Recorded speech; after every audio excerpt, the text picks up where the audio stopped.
ശ്രീരാമ രാമ രാമ ശ്രീരാമചന്ദ്ര ജയ ശ്രീരാമ രാമ രാമ ശ്രീരാമഭദ്ര ജയ.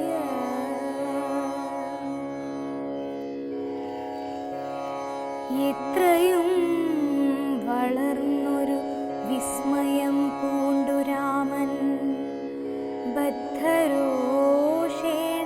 സുമിത്രാത്മജനോടു ചൊന്നാൻ, രാക്ഷസാപ്രവരനിക്കിടക്കുന്നതു മുനിഭക്ഷകനിവനെ നീ കണ്ടതില്ലയോ സഖേ. വില്ലിങ്ങു തന്നീടു നീ ഭീതിയുമുണ്ടാകുല, കൊല്ലുവനിവനെ ഞാൻ വൈകാതെ ഇനിയിപ്പോൾ. ലക്ഷ്മണൻ തന്നോടിത്തം രാമൻ ചൊന്നതു കേട്ടു പക്ഷി ശ്രേഷ്ഠനും ഭയപീഡിതനായി ചൊന്നു, വധ്യനല്ലഹം തവ താതനു ചെറുപ്പത്തിലെത്രയുമിഷ്ടനായ വയസ്യനെന്നറിഞ്ഞാലും നിന്തിരുവടിക്കും ഞാനിഷ്ടത്തെ ചെയ്തിടുവൻ. ഹന്തവ്യനല്ല ഭവദ്ഭക്തനാം ജടായു ഞാൻ എന്നിവ കേട്ടു ബഹുസ്നേഹമുൾക്കൊണ്ടു നാഥൻ നന്നായാശ്ലേഷം ചെയ്തു നൽകിനാൻ അനുഗ്രഹം. എങ്കിൽ ഞാനിരിപ്പതിനടുത്തു വസിക്ക നീ, സങ്കടമിനിയൊന്നു കൊണ്ടുമേ നിനക്കില്ല.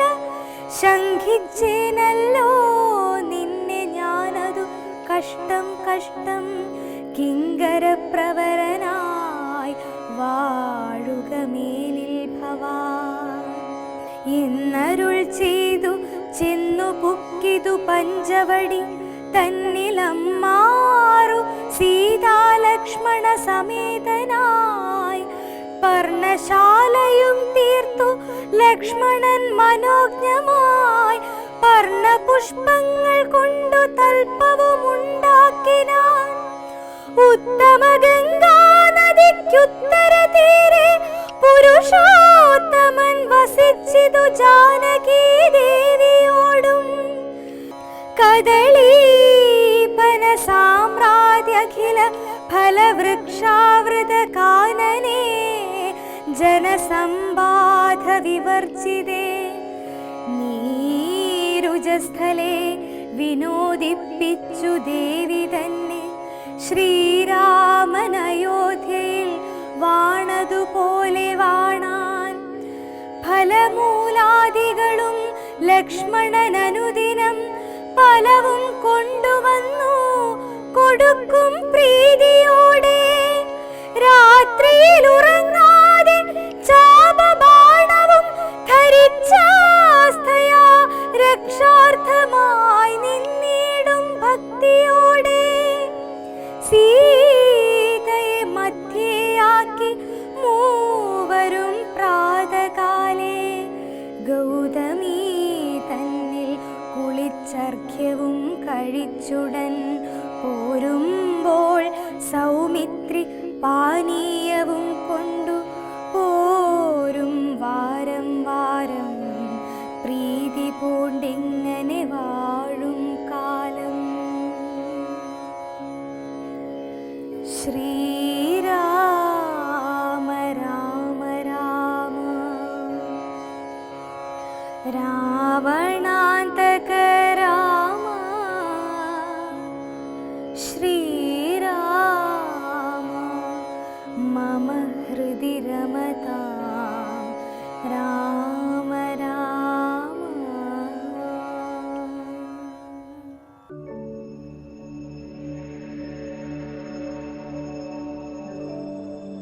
ഓം ശാന്തി.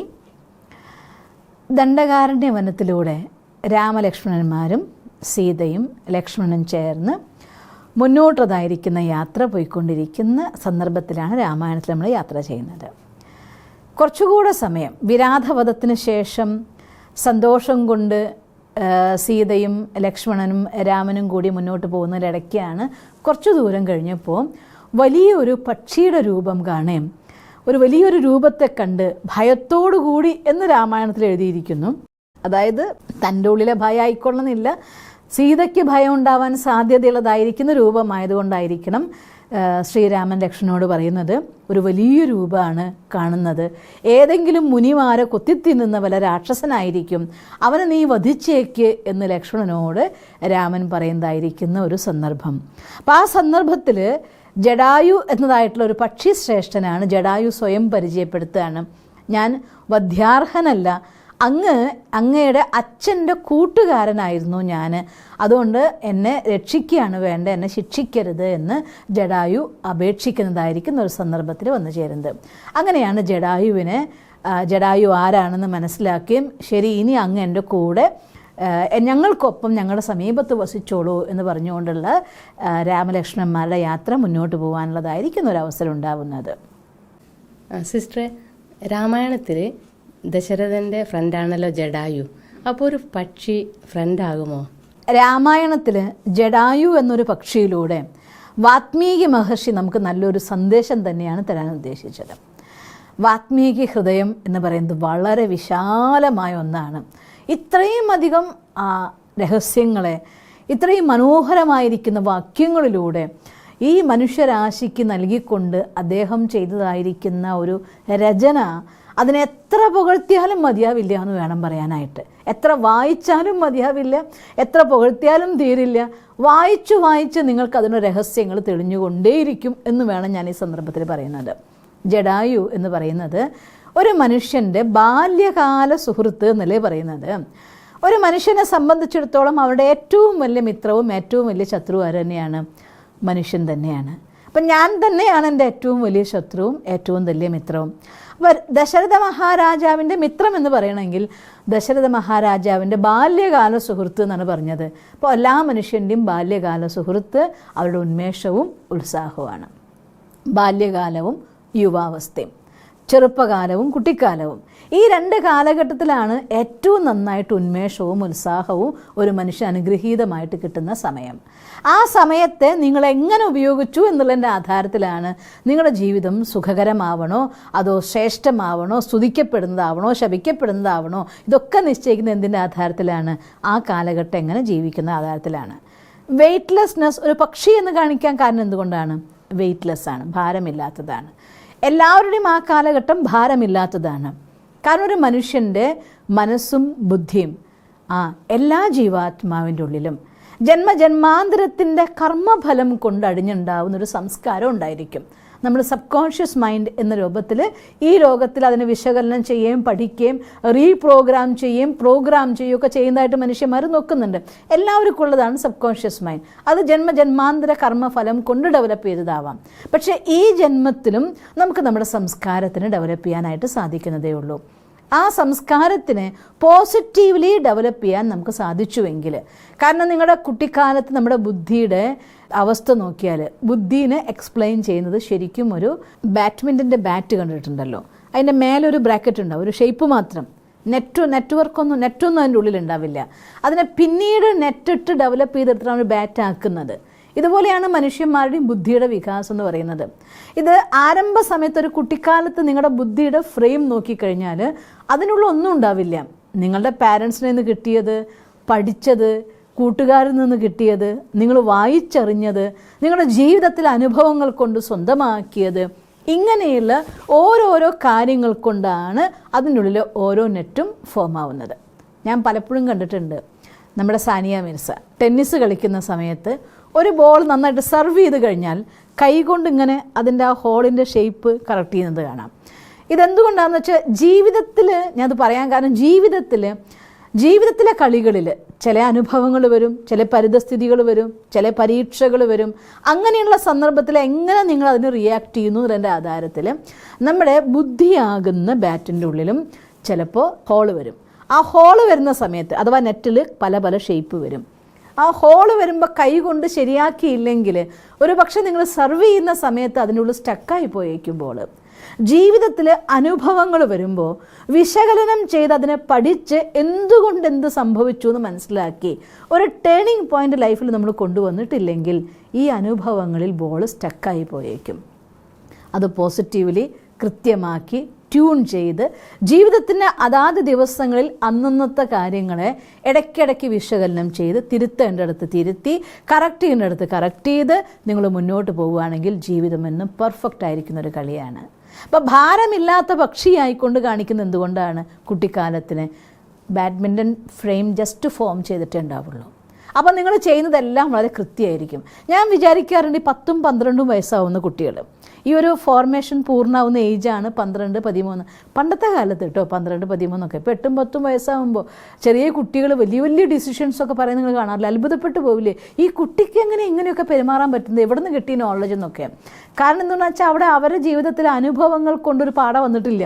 അതുകൊണ്ട് അവർക്ക് വളരെ കൃത്യമായിട്ട് ആൻസർ പറയാൻ പറ്റും. പക്ഷെ അനുഭവങ്ങൾ വരുമ്പോൾ അതിന് വീണ്ടും വീണ്ടും ഇത്തരത്തിലൊരു റീഫോർമേഷൻ റീഫ്രെയിമിങ് നടത്തിയിട്ടില്ല എന്നുണ്ടെങ്കിൽ അത് അനുഭവങ്ങൾ കുടുങ്ങിപ്പോയിട്ട് എനിക്കത് പറ്റില്ല, അയ്യോ ഞാനത് ചെയ്തപ്പോഴേ അന്ന് ഇങ്ങനെ സംഭവിച്ചിട്ടുണ്ട്, അവിടെ എന്നെക്കൊണ്ട് പറ്റില്ല, അപ്പോൾ ഭാരം വരാൻ തുടങ്ങും. ഇല്ലെങ്കിൽ ഭാരമില്ലാത്ത മനസ്സ്, ഫ്രീ ആയിരിക്കുന്ന ബുദ്ധി, അതിലൂടെ ഉന്മേഷവും ഉത്സാഹവും സദാ നിങ്ങളുടെ കൂട്ട്.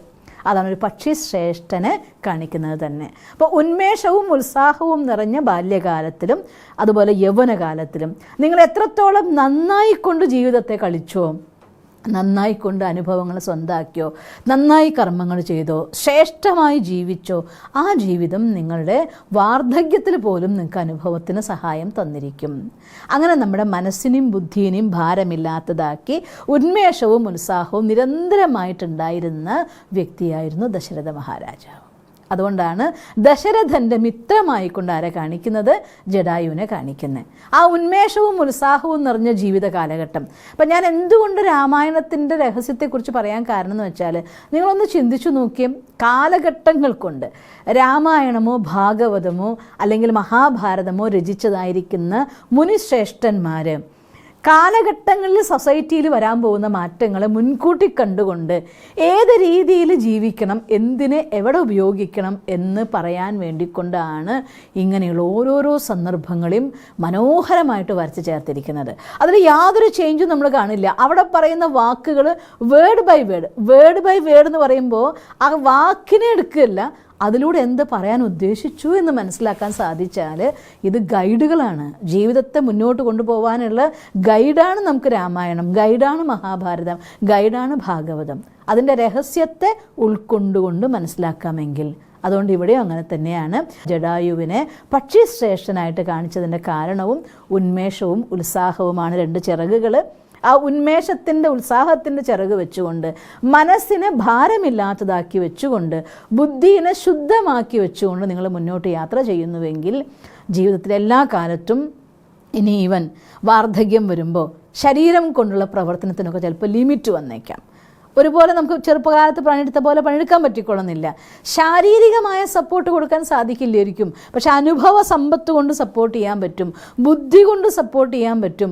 അങ്ങനെയുള്ളവർ എന്നും സമൂഹത്തിന് തണലാണ്. അത് രാമായണത്തിൽ അടുത്ത സന്ദർഭം നമ്മൾ കാണുകയാണ്. സീതേനെ രാവണൻ കട്ടുകൊണ്ടു പോകുന്ന സന്ദർഭത്തിൽ ആരും ഉണ്ടായിരുന്നില്ലല്ലോ.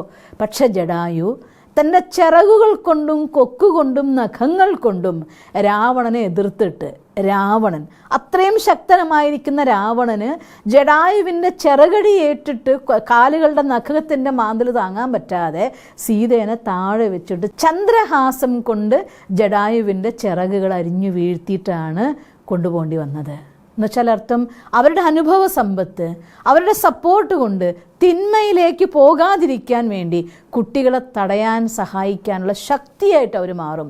അവരുടെ സ്നേഹവും അവരുടെ വാത്സല്യവും അവരുടെ കെയറിങ്ങും അവരുടെ ഗൈഡൻസും സമൂഹത്തിന് എന്നും അനുഗ്രഹമാവും. അതാണ് ജടായുവിനെ കാണിക്കുന്നത്. അവസാനം രാവണൻ ചിറകരിഞ്ഞ് താഴെ വീഴ്ത്തിയപ്പോഴും രാമന് സന്ദേശം കൊടുക്കാൻ ജടായു തന്നെയാണ് ഉണ്ടായിരുന്നത്. ഇപ്പോൾ ജീവിതത്തിൽ മുന്നോട്ട് പോകുമ്പോൾ നമ്മുടെ സൊസൈറ്റിയിൽ ഏതെങ്കിലും സീതകളെ രാവണന്മാർ കെട്ടുകൊണ്ട് പോകുമ്പോൾ അവരെ കൊണ്ട് തടയാൻ പരിശ്രമിച്ചിട്ട് പറ്റിയില്ലെങ്കിലും പ്രോപ്പറായിരിക്കുന്ന മെസ്സേജ് കൊടുത്ത് ആ കുട്ടികളെ രക്ഷിക്കാനെങ്കിലും ജഡായുവിന് സാധിക്കും. ഉന്മേഷവും ഉത്സാഹമുള്ളവർക്ക് സാധിക്കും. അതിൻ്റെ പ്രതീകമായിട്ടാണ് ദശരഥ മഹാരാജാവിൻ്റെ സുഹൃത്തായിട്ട് ജഡായുവിനെ കാണിക്കുന്നത്. അങ്ങനെ ജഡായുവിനെ തൻ്റെ കൂടെ താമസിക്കാനുള്ള അനുമതി കൊടുത്ത ശേഷം രാമനും സീതയും ലക്ഷ്മണനും കൂടി ദണ്ഡകാരണ്യ വനത്തിലൂടെ മുന്നോട്ട് പോകുമ്പോൾ പിന്നീട് അവർ മുനിമണ്ഡലത്തിൽ ചെന്നെത്തിച്ചേരുകയാണ്. കാരണം ഉദ്ദേശം ഉണ്ടായിരുന്നല്ലോ, ദണ്ഡകാരണ്യ വനത്തിൽ മുനികളെ കൊന്നിട്ടതായിരിക്കുന്ന അസ്ഥികൾ കൊണ്ടും തലയോട്ടികൾ കൊണ്ടും കുന്നുപോലെയായി കഴിഞ്ഞിരുന്നു എന്നാണ് രാമായണത്തിൽ പറയുന്നത്. അതിനും വേറൊരു രഹസ്യമുണ്ട്, നമ്മൾ കാണും എന്തായാലും. അപ്പോൾ ഇങ്ങനെയുള്ളതായിരിക്കുന്ന മുനി മണ്ഡലത്തിൻ്റെ അടുത്ത് ചെല്ലുന്ന സമയത്ത് അവരെ സ്വീകരിച്ചത് സുതീക്ഷ്ണ മുനിയായിരുന്നു. സുതീഷ്ണാശ്രമത്തിലേക്ക് അവർ പ്രവേശിക്കുന്നതായിട്ടുള്ള സന്ദർഭം. സുതീക്ഷ്ണ മുനി അഗസ്ത്യ മുനിയുടെ ശിഷ്യനായിരുന്നു. തൻ്റെ ഗുരുവിൻ്റെ കൂടി പ്രഭുവായ രാമനെ കണ്ടതിൽ സസന്തോഷം അദ്ദേഹത്തെ സൽക്കരിച്ച് അവരാദരിച്ചിരുത്തേം അവിടെയാണ് അഗസ്ത്യമുനിയായിരിക്കുന്ന സമാഗമം ഉണ്ടാവുന്നത്. അഗസ്ത്യമുനിയാണെങ്കിൽ നിർദ്ദേശപ്രകാരം രാമൻ ഇവിടെ വരുമെന്നും രാമന് ഈ കാര്യങ്ങൾ കൊടുക്കണം എന്നതായിരിക്കുന്ന ദൗത്യത്തോടു കൂടിയിട്ടായിരുന്നു അഗസ്ത്യമുനി കാത്തിരിക്കുന്നുണ്ടായിരുന്നത്. കണ്ടപ്പോൾ തന്നെ പറയുകയാണ്, അങ്ങയുടെ ആഗമനത്തിനു വേണ്ടി, അങ്ങയുമായുള്ള ഈ ഒരു സമാഗമത്തിനു വേണ്ടി വർഷങ്ങളായി ഞാനിവിടെ രാമനാമം ഉച്ചരിച്ചുകൊണ്ട് കാത്തിരിക്കുകയാണ്, അങ്ങയെ പ്രതീക്ഷിച്ചിരിക്കുകയാണ് എന്ന് പറയുകയാണ്. അവിടെ വെച്ച് അദ്ദേഹം ഇന്ദ്രൻ ഏൽപ്പിച്ചതായിരിക്കുന്ന അമ്പൊഴിയാത്തതായിരിക്കുന്ന ആവനാഴിയും ദിവ്യായുധങ്ങളും രാമന് സമ്മാനിച്ചു. മുന്നോട്ടുള്ള യാത്രയിൽ രാക്ഷസന്മാരെ വധിക്കുന്ന സന്ദർഭത്തിൽ അങ്ങേക്ക് ഇത് അനുകൂലമാകുമെന്ന് പറയും. മാത്രമല്ല, ഇനി കുറച്ചുകൂടെ മുന്നോട്ട് പോകുമ്പോൾ പഞ്ചവടിയിൽ എത്തിച്ചേരും. അവിടെ അങ്ങ് ആശ്രമം ഉണ്ടാക്കി സസന്തോഷം ജീവിക്കാം, അധിക ഉപദ്രവമൊന്നും ഇല്ലാത്തതും അതേസമയം മുനിമാരുടെ സമാഗമത്തോടുകൂടി സത്സംഗത്തോടുകൂടെ മുന്നോട്ട് പോകാനുള്ളതായിട്ടുള്ള ഗൈഡൻസ് കൊടുക്കുക. ഈ രണ്ട് ഉത്തരവാദിത്വം ആ സമയത്ത് അഗസ്ത്യമുനിയാണ് നിർവഹിക്കുന്നത്. അവിടെ വെച്ചാണ് അഗസ്ത്യമുനിയായിട്ടുള്ള സമാഗമം ഉണ്ടായി. അദ്ദേഹം പറയുന്നു, ഇനി മുന്നോട്ട് കുറച്ചും കൂടെ പോയാൽ മതിയാവും. ഈ ദണ്ഡകാരണ്യ വനം അതും ഒരു പോയിന്റ് തന്നെയാണ് പറയുന്നത്. ദണ്ഡകാരണ്യം ചേർത്തം ശിക്ഷകൾ നടപ്പിലാക്കുന്ന വനം എന്നാണ് അർത്ഥം. ദണ്ഡനം ചെന്താർത്ഥം ശിക്ഷ. അപ്പോൾ ദണ്ഡകാരണ്യ വനത്തിലൂടെ രാമൻ യാത്ര ചെയ്യുമ്പോഴാണ് ഈ അസുരന്മാരൊക്കെ ആയിട്ട് മീറ്റ് ചെയ്യേണ്ടി വരുന്നത്, അസുരന്മാരുടെ വധം നടക്കുന്നത്, അതുപോലെ മുനിമാരെ രക്ഷിക്കേണ്ടി വരുന്നതൊക്കെ. ശരിക്കും പറഞ്ഞാൽ ഞാൻ ഈ കാലഘട്ടത്തിൽ ഈ കലിയുഗത്തിലേക്ക് നിങ്ങളുടെ കണ്ണൊന്ന് തിരിച്ചു വയ്ക്കാൻ ആഗ്രഹിക്കുകയാണ്. നമുക്ക് ശിക്ഷ ഒന്ന് ഗവൺമെൻറ് തെറ്റ് ചെയ്യുന്നവരെ ശിക്ഷിക്കുന്നുണ്ട്, മറ്റൊന്ന് ഈശ്വരൻ്റെ കോടതിയിലും ഒരു ശിക്ഷ നടക്കുന്നുണ്ട്.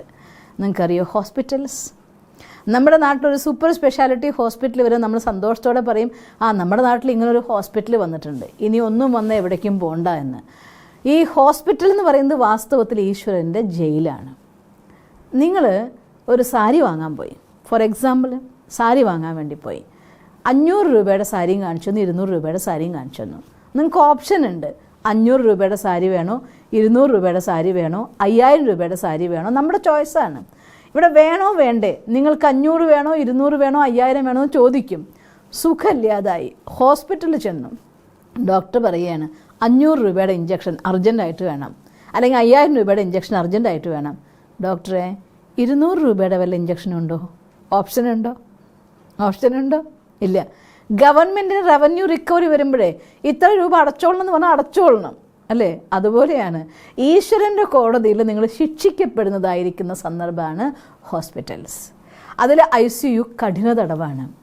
കാരണം എന്തുകൊണ്ടാണെന്ന് വെച്ചാൽ, നിങ്ങൾക്ക് കഠിന തടവിൽ നിങ്ങൾ വിധിക്കുന്ന സമയത്ത് വീട്ടുകാരെ കാണാൻ പാടില്ല, ഇഷ്ടമുള്ള ആഹാരം കഴിക്കാൻ കിട്ടില്ല, ഇരുട്ട് മുറിയിൽ ഒറ്റപ്പെട്ട് കിടക്കണം, ഇടയ്ക്കിടയ്ക്ക് നിങ്ങളെ ചോദ്യം ചെയ്യാൻ കൊണ്ടുപോകുമ്പോൾ കിട്ടുന്ന പീഡനമൊക്കെ കിട്ടുകയും വേണം.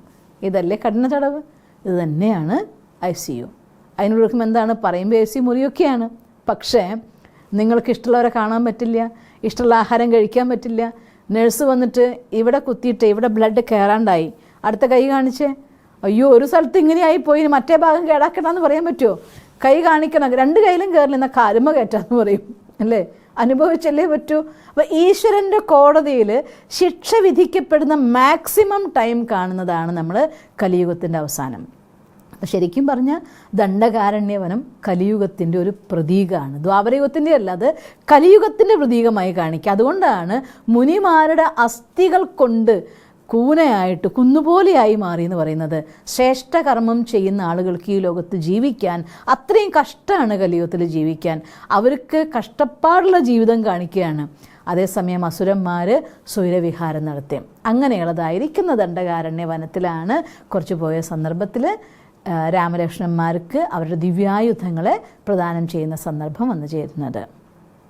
സിസ്റ്ററെ, അഗസ്ത്യമുനിയെ കുംഭസംഭവൻ എന്നാണല്ലോ പറയാറുള്ളത്. ഒരു കുടത്തിൽ നിന്ന് ഒരു മനുഷ്യൻ ജനിക്കുക, അങ്ങനെ സംഭവിക്കുമോ സിസ്റ്ററെ? അതെ, ക്വസ്റ്റ്യൻ വളരെ റെലവൻ്റ് ആണ്. ഒരു കുടത്തുനിന്ന് മനുഷ്യൻ ജനിക്കുമോ എന്നുള്ളതായിട്ടുള്ള ചോദ്യം. ഇവിടെ കുടം എന്നതുകൊണ്ട് ഉദ്ദേശിക്കുന്നത് അമ്മയുടെ ഗർഭപാത്രത്തിന് തന്നെയാണ്. അമ്മയുടെ ഗർഭപാത്രം എന്ന് പറയുന്നത് നിങ്ങളൊന്ന് ചിന്തിച്ചു നോക്കിയേ. നിങ്ങളിപ്പോൾ ഈ ലോകത്തിൽ എല്ലാവരും ഗർഭപാത്രത്തിൻ്റെ ചിത്രമൊക്കെ നമുക്ക് കാണാൻ കിട്ടുമല്ലോ. ശരിക്കും പറഞ്ഞാൽ അതിൻ്റെ ഒരു ഷേപ്പ് തന്നെയാണ്, കുടം തന്നെയാണ്. അത് മൺകുടം തന്നെയാണെന്ന് പറയുന്നു. കാരണം എന്താണെന്നറിയോ? ഈ ദേഹം പഞ്ചഭൂതങ്ങൾ കൊണ്ട് നിർമ്മിച്ചതാണ്. ആകാശം, ജലം, വായു, ഭൂമി, അഗ്നി. അതിലധികം ഉള്ളത് എന്തുതന്നെയാണ്? മണ്ണാണ്. അപ്പം മണ്ണുകൊണ്ടുണ്ടാക്കിയ ഈ ശരീരത്തിൻ്റെ ഉള്ളിൽ, മണ്ണുകൊണ്ടുണ്ടാക്കിയ കുടത്തിൻ്റെ ഉള്ളിലാണ് എല്ലാ ജീവാത്മാക്കൾക്കും ഈ ലോകത്തിൽ ജന്മം കിട്ടുന്നത്. ദ്വാപര കലിയുഗങ്ങളിൽ എല്ലാവരും തന്നെ മൺകുടത്തിന് ജനിച്ചവർ തന്നെയാണ്. ആ മൺകുടത്തിൽ മാംസപിണ്ഡത്തെ നിക്ഷേപിച്ച് ജനിക്കുന്നതാണ് ദ്വാപര കലിയുഗങ്ങളിലെ വിധി. പക്ഷേ മൺകുടത്തിൽ ദിവ്യജലത്തിൻ്റെ ഉള്ളിൽ ദിവ്യജന്മം കിട്ടുന്ന ആത്മാക്കൾ, അവരുടെ വളരെ ചുരുക്ക ആത്മാക്കളേ ഉള്ളൂ അങ്ങനെയുള്ളവർ. അവരുടെ പ്രതീകമാണ് അഗസ്ത്യമുനിയെ കാണിക്കുക. അതുകൊണ്ടാണ് അഗസ്ത്യമുനി വളരെ ചെറുതായിട്ടാണ് പറയുന്നത്. കുംഭസംഭവൻ പിബതിനമ്പോധി എന്ന് അദ്ദേഹത്തെ പറയാറുണ്ട്. കടൽ കുടിച്ചു വറ്റിച്ചവനാണ് എന്ന്. അതായത് സ്വയം ജ്ഞാനസാഗരനായിരിക്കുന്ന ഭഗവാന്റെ ജ്ഞാനത്തിൽ നിന്നൊരു ജീവാത്മ ജന്മം എടുക്കുമ്പോൾ, രണ്ട് ജന്മമുണ്ടല്ലോ ഒരാൾക്ക്. ഒന്ന് ശരീരത്തിൻ്റെ ജന്മം, മറ്റൊന്ന് ജീവിതത്തിൽ എന്തെങ്കിലും സാഹചര്യങ്ങൾ കൊണ്ട് അവരുടെ സ്വഭാവ സംസ്കാരങ്ങൾ പൂർണ്ണമായി മാറിയാൽ പറയും നമ്മൾ അവൻ ആളാകെ മാറിപ്പോയി, പുതിയൊരാളാന്ന് പറയില്ലേ? എന്നുവെച്ചാൽ അർത്ഥം അവരുടെ അനുഭവങ്ങളുടെ അഥവാ അറിവിൻ്റെ ആധാരത്തിൽ പരിവർത്തനമായി. അപ്പോൾ ഒരു ജീവാത്മ ജ്ഞാനസാഗരൻ്റെ ജ്ഞാനത്തിൻ്റെ ആധാരത്തിൽ ഒരു ജന്മം കിട്ടി പരിവർത്തനമാകുമ്പോൾ അത് രണ്ടാമത്തെ ജന്മമായി. അങ്ങനെ ഒരു മുനിയായിക്കൊണ്ട്, അത് എങ്ങനെയുള്ള രൂപം എന്നാ പറയുന്നത്? ചെറിയ രൂപം, ഒരു വിരലോളം പോന്നവൻ എന്ന് പറയുകയാണ്. ഒരു മനുഷ്യൻ്റെ മുന്നിൽ വിരലോളം പോണെന്ന് കാണിക്കാൻ കാരണം ഈ ജന്മം, ദിവ്യജന്മം ഒരു ജീവാത്മാവിന് ലഭിക്കുന്നത് ഒരിക്കലും ശരീരത്തിൻ്റെ ജന്മമല്ല, ആത്മാവിനാണ് ആ ജന്മം ലഭിക്കുന്നത്. ജ്ഞാനത്തിൻ്റെ ആധാരത്തിൽ സംസ്കാര പരിവർത്തനം വരുന്ന ആത്മാവിലാണ്. അപ്പം അതുകൊണ്ട് ജ്ഞാനസാഗരനായിരിക്കുന്ന ഭഗവാൻ ജീവാത്മാവിന് ജ്ഞാനം പകർന്നു കൊടുത്ത് ആ ആത്മാവിൻ്റെ പുനർജന്മം. അതുകൊണ്ടാണ് കുംഭസംഭവൻ എന്ന് പറയുന്നത്. അതുകൊണ്ട് ഈ കടൽ മുഴുവൻ കുടിച്ചു വറ്റിച്ചവൻ എന്ന പ്രസിദ്ധിയുമുണ്ട് അഗസ്ത്യമുനിക്ക്. ജ്ഞാനസാഗരൻ്റെ, ഈ ലോകത്തിലെ വെള്ളത്തിൻ്റെ കടലല്ല കുടിച്ചു വറ്റിക്കുന്നത്, ജ്ഞാനസാഗരൻ്റെ ജ്ഞാനത്തെ മുഴുവൻ സ്വന്തമാക്കുമ്പോൾ ആ ജീവാത്മാവ് ഈശ്വരൻ്റെ കർത്തവ്യത്തിന് നിയോഗിക്കപ്പെടുന്നവനായിട്ട് മാറുകയാണ്.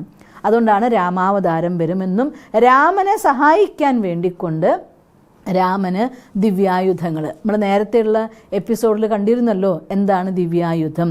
ആ ദിവ്യായുധങ്ങളെ പ്രദാനം ചെയ്യാൻ, അതും എങ്ങനെയുള്ളതായിരിക്കുന്ന ആവനാഴിയാണ് കൊടുത്തത്? അമ്പൊടുങ്ങാത്ത ആവനാഴി. ആ കടൽ മുഴുവൻ അങ്ങ് ജ്ഞാനം കൊടുക്കുകയാണ്.